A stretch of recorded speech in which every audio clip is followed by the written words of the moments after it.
The Cavalcade of America, sponsored by DuPont, maker of better things for better living through chemistry, presents Randolph Scott in The Vengeance of Torpedo 8.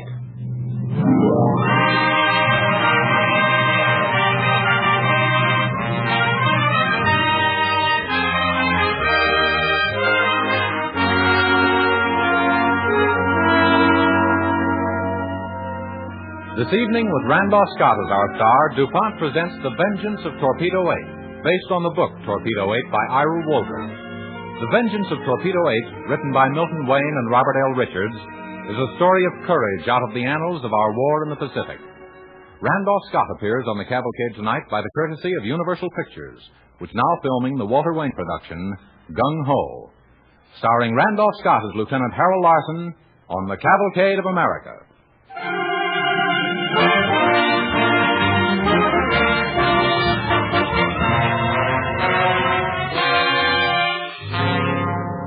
This is the story of vengeance and the story of a man. It is the story of a grim item of particulars presented to the enemy and collected in fullest measure by the men of the United States Navy Torpedo Squadron and by their skipper. The name of the squadron is Torpedo 8. The name of the man is Swede Larson, and the vengeance was on behalf of 42 of its men who were still alive only 18 months ago. It is a day in March 1942, the Norfolk Naval Base, and Torpedo 8 is in the process of commissioning new TBF planes for the big job that still lies ahead. And carefully supervising every move is Torpedo 8 skipper, Lieutenant Swede Larson. Larson to Ernest. Yes, skipper? Now, hold it. I'll call you back. Here comes the captain. Well, Swede, how are they coming?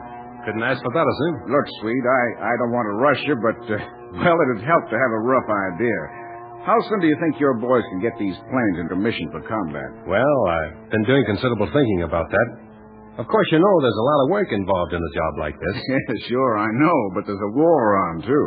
Yes, sir. That's why I was thinking. I figured we could do the job by May. May? Are you kidding? No, sir. But that's about the best we can do. Well, do you realize that May is only 2 months from now? Yes, sir. And that the Navy has never commissioned a new type of combat plane in 2 months in its life? Nor the Army, nor any other service in any other country in the world? Well, no, sir. I didn't. Well, it's a fact. You still think you can have those ships by May? Yes, sir. Because these new ships are good. And the boys out there will need them, and the boys here know it. They'll have them ready. Okay. I'll put in a report. But there can't be much fooling around if you're going to have those planes out that fast. Don't worry, sir. We'll deliver them.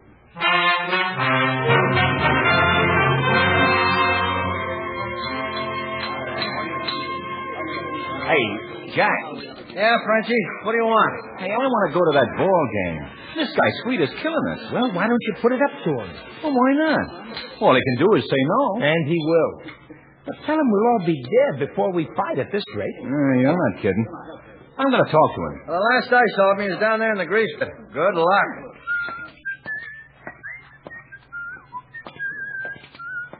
Swede. Hey, Swede. Yeah? Hi, Frenchie. Come on up for a minute. Let's have a cigarette. Be right with you. Sticky down there. Yeah. Thanks. Well, what's on your mind, kid? Well, Swede, you see, fellas were kind of thinking, Is something wrong? Oh, no. But, see, they've been working pretty hard lately, nights and all. And... Don't I know it. They're a great bunch of guys, Frenchie. Yeah. Well, you see, there's a ball game this afternoon. Yeah? And it would only be a couple of hours, and so they were sort of thinking... Why? Would I like to go and take the wife along, too? Say, swell. Yeah, but you know we can't as well as I do. Oh, sweet. The war will keep... Okay. You're the boss. I know how you guys feel. My wife came all the way from Birmingham with the kids, and now I hardly ever see her. And you know how I feel about Missy. Well, maybe you ought to see more of her, Sweet. Maybe you ought to make the time. Maybe. Sit down a minute, Frenchie. I want to tell you something. Yeah? What's on your mind? Look, Frenchie, I'm not a very smart guy. I got the kind of brains that work slow. I found that out a long time ago. I found out that everything I did, I had to work awful hard. It's kind of the same way with this war. I'm never going to do anything smart. Sweet. Never going to dope out any fancy strategy. The only thing I know how to do is work and keep on working as long and as hard as I can on the job I got. You see what I mean? Sure, Skipper. Tell the guys I'm sorry about the ball game. Skipper. And we're only kidding. Who wants to see a lousy ball game? We all do, kid. But the captain's got to have these planes, and I promised him we'd have them ready.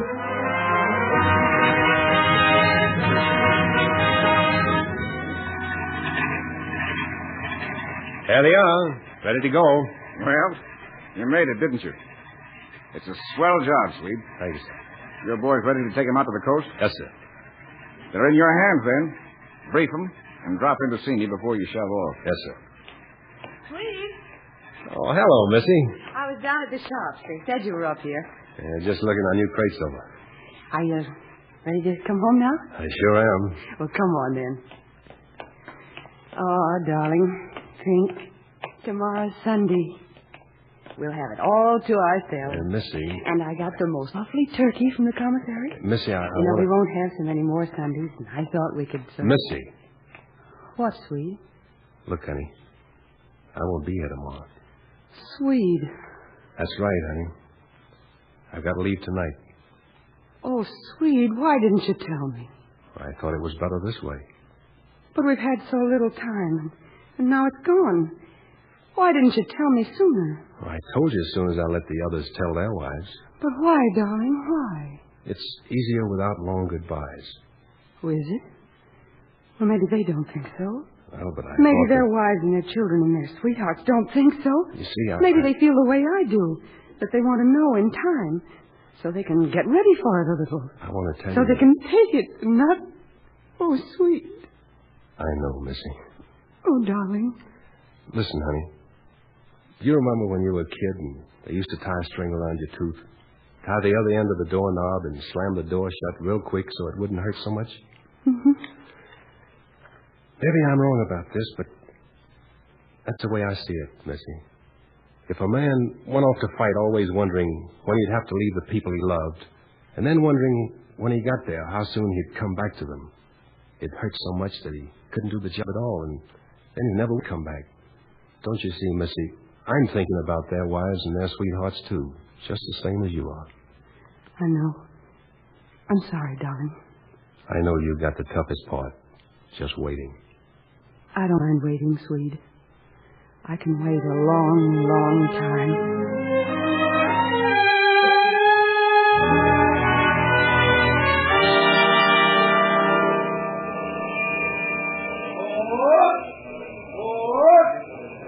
Swede, take care of yourself.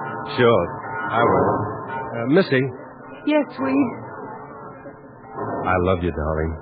I love you, too. Write to me often. Sure, but don't worry when you don't hear from me. I'll try to call you before I go. Now, you'll be sure to. I'll be waiting. Well, goodbye. Call me when you get there. All right. Goodbye now. Goodbye. Goodbye, please. Goodbye. Goodbye.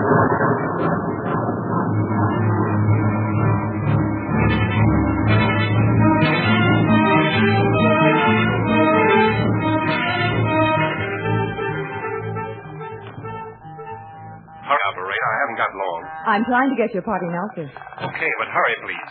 Hello, Birmingham. This is the Birmingham operator. Will you try my party again, please? Mrs. Larson. 1 moment, please. Please hurry. I'm ringing your party now, operator. I'm sorry, sir. Sailing time. Can't you give me just a minute? It's my wife. I just want to say hello and... Hello? Hello? Ship to shore operator. Hello? Hello? Mrs. Larson? Yes? Your husband was calling, Mrs. Larson. My husband. Hello, Swede. Swede, is that you? I'm sorry, Mrs. Larson, but he was disconnected. How soon can you get the connection through again? Well, I'm afraid we can't, Mrs. Larson. The connection has been broken. Oh. I see. I'm all sorry, Mrs. Larson. I know how you feel. I got a guy out there, too.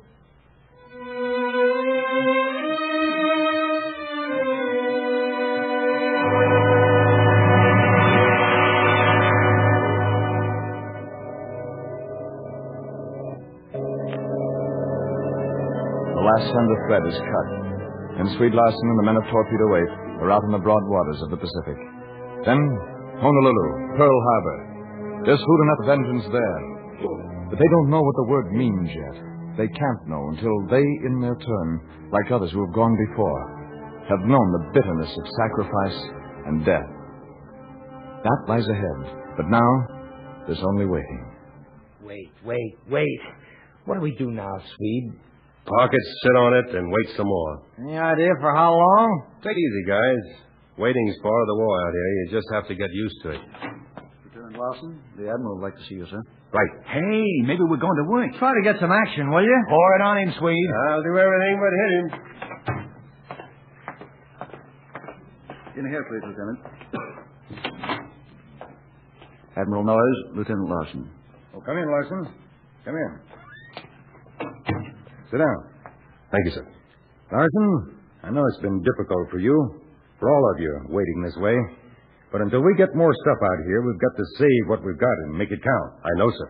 But I think we've got a chance to make it count now. The Jap is getting set to take a crack at Midway, and we're going to make him pay. That's where Torpedo 8 comes in. That's what we've been waiting for, sir. I want 6 crews to take off for Midway right away. We'll be ready at once, sir. It's not going to be any picnic, Larson. You better tell your men that. It'll be a one-way trip for, well, more of them than I care to estimate. Yes, sir. Can I pick any other 5 crews I want to go with me? I'm afraid you'll have to pick 6, Larson. You're staying here. Staying where? Here. I need you. But Admiral Noyes, Torpedo 8 is my job. Those are my boys. I can't send them off to something I won't go on myself. I'm afraid you have no alternative, Lieutenant. Oh, wait a minute, sir. I've had more training than anyone in the whole squadron. I put those ships into commission myself, and I know every turn and twist of every one of them. If anybody goes to Midway, Lieutenant Larson, you may select your crews in any way you like. You will remain here at your post. That's an order. Yes, sir. Is that all, sir? That's all. Hey, Swede, what's the pitch? Do we get the job? Get the men together. Hey, guys, come running. Big news. Father's going to put us on the first team. Come on. Hey, what's up? What's going on? We're going to fire. Okay, pipe down. I got some news. Has a job to do. 6 crews are going to Midway. It's going to be tough all the way. A lot of men who go won't come back. All I can promise is that you'll be in a position to dish out more than you take. I'll call for volunteers. All right, quiet. I'll pick the crews myself. I'm staying here. You staying? Orders. I'll pick 6 flight officers, and they can choose their own crews. Jorgensen. Yes, sir. Thank you, sir. Don't thank me. Ossadi. Yes, sir. McMahon. Yes, sir. Levine. Yes, sir. Johnson. Yes, sir. Ernest. Yes, sir. That's all. Dismiss.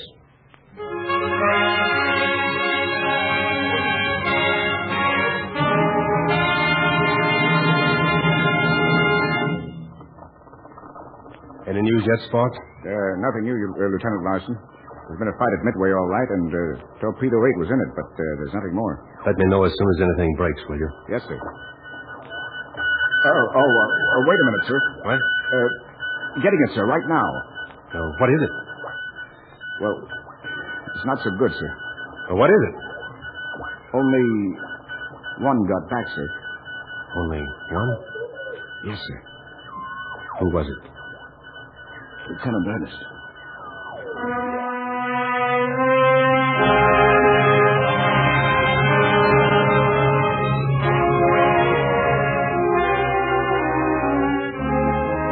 You are listening to Randolph Scott as Lieutenant Swede Larson in The Vengeance of Torpedo 8 on the Cavalcade of America, presented by DuPont. Lieutenant Larson has just learned that 5 of the 6 of his torpedo squadron that he sent to Midway are lost. He is waiting now for the return of the 6th, Lieutenant Ernest.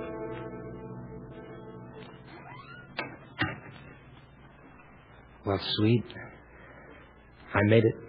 Yeah, I heard about it, Ernie. Oh. Look, Ernie, don't talk about it if you don't want to. I don't mind.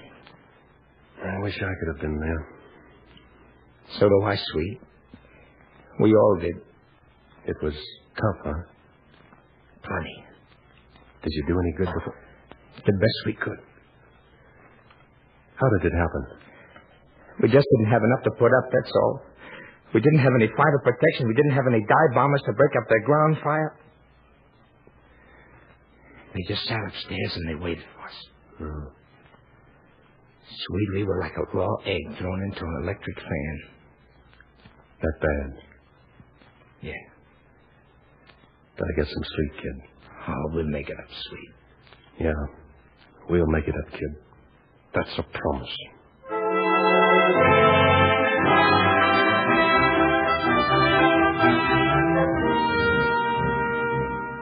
I can't tell you men much about what's happened. You know it by now. We sent 44 men to Midway, and only 2 came back. That's in the past.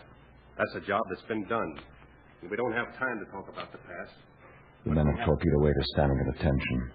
The men who are left. About 150 of them. Boys from Kentucky and Oregon and Jersey and California. From rich homes and poor homes. From big towns and little ones. From farms and from factories. From the CIO and the AFL and Wall Street and store counters and the docks. Boys from all over America. But they're not boys anymore. They've been through it now. They never will be young again, these boys. And they're waiting for their skipper, for Swede Larson to tell them about what's past and the ones who are no longer there, and about the future and the job ahead. Where will we find them? That's the job we've got to get ready for. That's what I have in mind now, and I think you have too. We're going to work at our job the way none of us have ever worked at anything before, and we're going to like it. Because we're going to hit the Jap wherever we can, and as hard as we can, and as often as we can. We're going to make him pay for Midway, over and over and over again until he lies down and quits cold, rather than pay any more. The motto of Torpedo 8 has always been attack. But from today, it's going to be something more. It's going to be attack and vengeance. We're going to make the Jap remember the day that motto was born. And we're going to make him remember those men in whose names it was taken. The name of Oscar Jorgensen, of Frank Ossati, of Patrick McMahon, Harry Levine,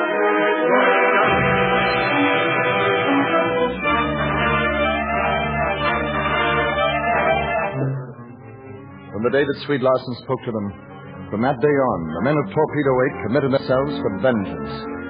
They stepped with their minds out of their old familiar world into a world in which their dead could live with them more fiercely. Vengeance was their job. When they got to Guadalcanal, they worked at it relentlessly. They're aboard Carrier Hornet now, and the first flight of Avengers of Torpedo 8 take to the air over Guadalcanal. Larson to squadron. Larson to squadron. Okay, Skipper. Go ahead, Skipper. Here's the setup. We'll flat-head it. Come in as low as we can. Drop one bomb to a pass. We keep radio silence until we hit the Jap. And then we tear in and muss him up. Got it? Gotcha, Skipper. Okay, Skipper. Let's go.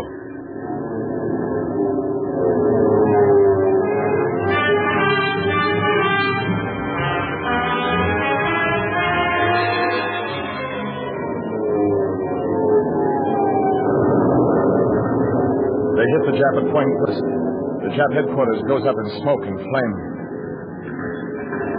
Call number 2 on the list for that day is Longa Longa Harbor. They do a job on the docks, the floats, and the storing boats.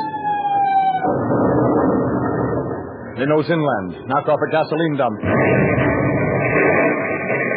Day after day, week after week, they have a bill of vengeance to present and collect. Ernest, Frenchie, where are you guys? Right above you, Swede. I'm down below, Swede, looking things over. You see those trucks coming out of the woods down there? I see them. Go get them, Frenchie. On my way, Swede.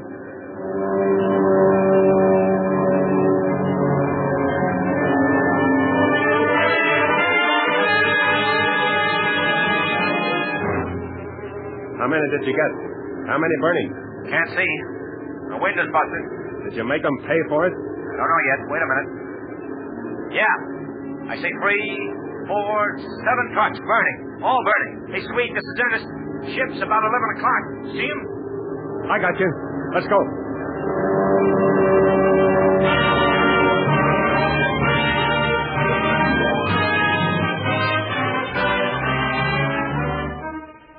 Torpedo 8 had a bill of vengeance to present and to collect. and they were collecting with interest. The Hornet had put out to sea, and they were working out of Henderson Field when the big day came they'd all been expecting and hoping for. Sweet got his squadron together in the briefing room. Everybody here? Yes, sir. Yes, sir. Well, boys, the dope has just come in. It's what we've all been waiting for, and it's our meat. The Jap is getting ready to throw his sunk punch. He's heading for Guadalcanal, and not with just little stuff. He's got a whole fleet. Oh, brother. We'll take off right away. Yes, sir. Just one thing. Yes, sir. This is it. This is our chance to collect in a big way for Midway, and a lot of other things. Torpedo 8 has got just one job to do. For every man in the squadron, get a torpedo into one of those ships and get it in right.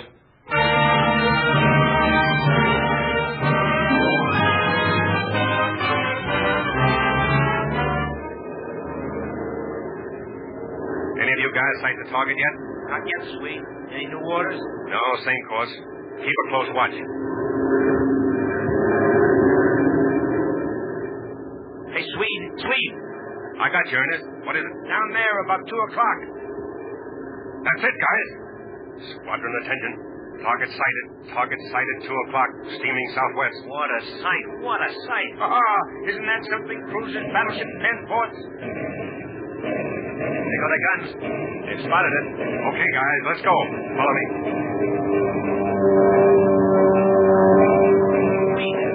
Sweet, you're going right to their guns. I'm taking that cruiser wherever I'm going. Look at it go. Racing. Look out.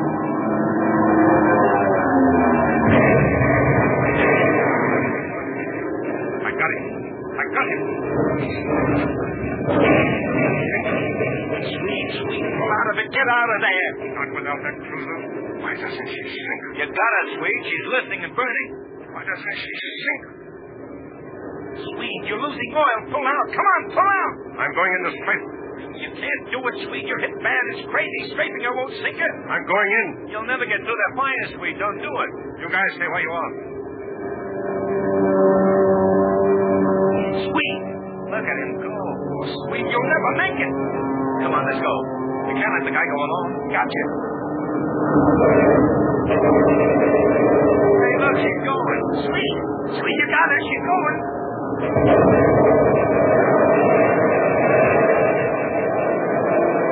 The magazines are blowing. She's gone, Sweet. She's gone. Pull out. Sweet. Yeah, I hear. Sweet, did you see her go? I saw her. Oh, you did it, kid. Yeah. Well, let's shove off for home.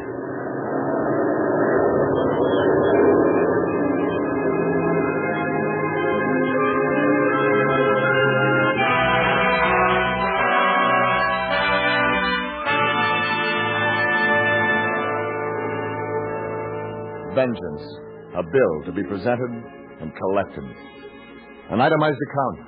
1 Japanese battleship, 2 Japanese cruisers, 5 heavy cruisers, 4 light cruisers, 1 destroyer, 1 transport, millions of dollars in Japanese equipment and materiel, and 4,800 Japanese dead.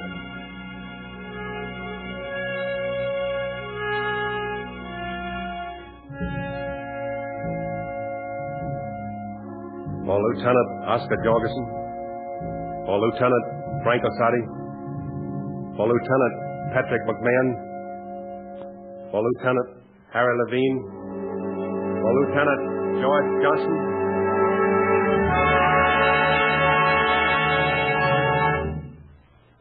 To all the men, living and dead, who once made up Torpedo 8, salute.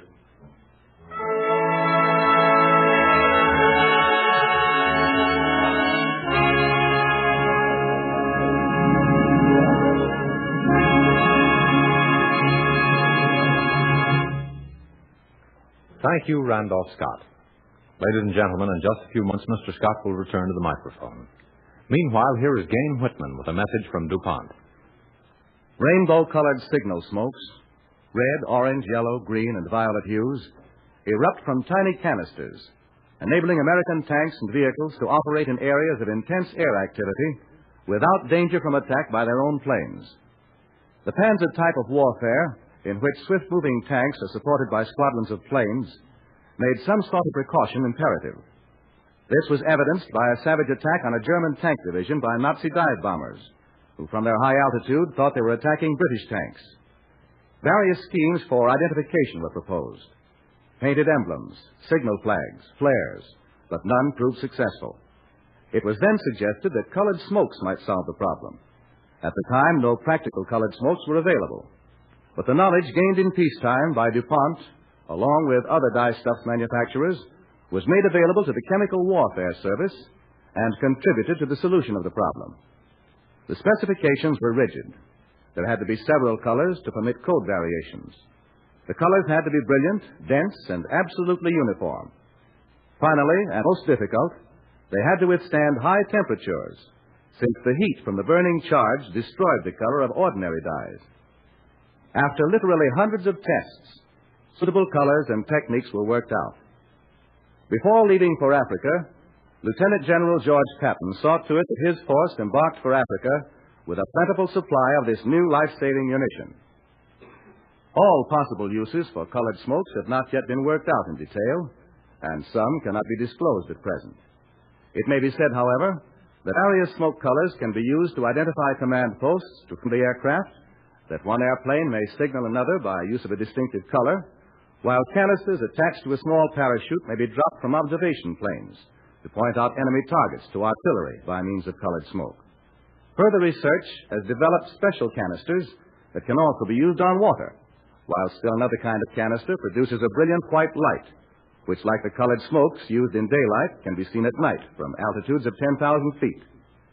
From thousands of different dyes developed for use on textiles and other materials has come this interesting wartime use for one of DuPont's peacetime better things for better living through chemistry. You have just heard of the use of DuPont colors in military operations. Another DuPont product which involves color and which does not contain vital materials needed in the war effort is Speed Easy, one of the things DuPont makes for better living today. Speed Easy is a wall paint that covers dingy wallpaper and other interior walls in one quick coat. Although Speed Easy thins with water, it is a resin oil paint, not a calcimine. Speed Easy dries in an hour, comes in 8 cheerful pastel colors. You can make your home more livable during these war days by redecorating with Speed Easy, made by DuPont.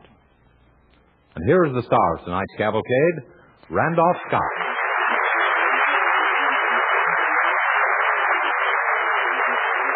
Thank you, ladies and gentlemen. This account of Torpedo 8 brings us all face to face with the great sacrifices our men made against desperate odds in the early days of the war, and gives us a clearer understanding of what we're up against today. For most of us, the war is a distant terror, until it's brought forcefully home by those very close to our own lives. Let's match their efforts at the front with ours at home. Back the attack with war bonds.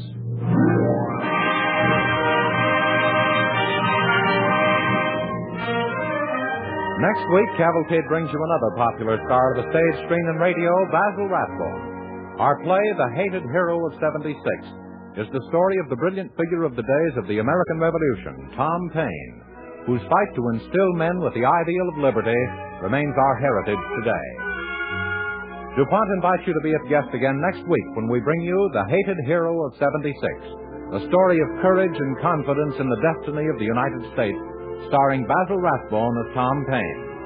Tonight's musical score was composed and conducted by Robert Armbruster. Cavalcade is pleased to advise its listeners that Randolph Scott can soon be seen in the Howard Hawks Universal production, Corvette K-225. Tonight's play was based on fact. With the exception of Lieutenant Larson and Lieutenant Ernest, all other names were fictitious. This is James Bannon sending best wishes from Cavalcade sponsor, the DuPont Company of Wilmington, Delaware.